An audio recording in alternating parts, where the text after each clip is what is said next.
কাটা নটে গাছ বা কাটা খুইরা গাছ, অনেক জায়গায় খুঁড়ে কাটা গাছও বলা হয়।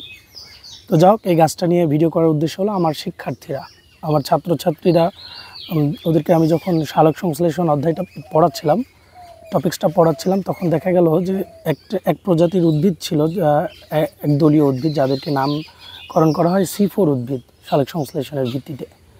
তো ওখানে একটা নাম আছে অ্যামারান্থাস। তো অনেকেই বলছিল ভাইয়া আসলে উদ্ভিদটা কেমন আমরা চিনি না।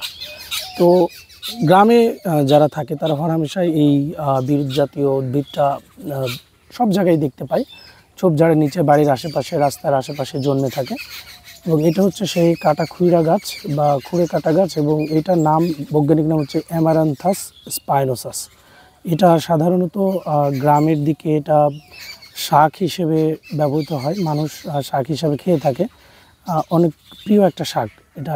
গ্রামের মানুষ যারা আছে তারা অনেকেই বলতে পারবে যে এই অ্যামারান্থাস গাছটা শাক হিসাবে খেয়ে থাকে। এবং এটা শুধু শাকের জন্যই যে একটা উদ্ভিদ তা না, এটা মূলত এক ধরনের ঔষধি গাছ বটে। এটা শিকড়, এটার পাতার রস পেটের পীড়া, পরিপাকতন্ত্রের জটিলতা কিংবা গনোরিয়া রোগের মতো বিভিন্ন ধরনের রোগের প্রতিষেধক হিসেবে কাজ করে থাকে। তো স্বাভাবিকভাবে এই অ্যামারান্থাস গাছটা, অর্থাৎ কাটা খুইরা গাছটা পরিচিত করে দেওয়ার উদ্দেশ্যেই ভিডিওটা করা। তো এই ছিল সেই কাটা খুইরা বা অ্যামারান্থাস স্পাইনোসাস গাছটা। আল্লাহ হাফেজ।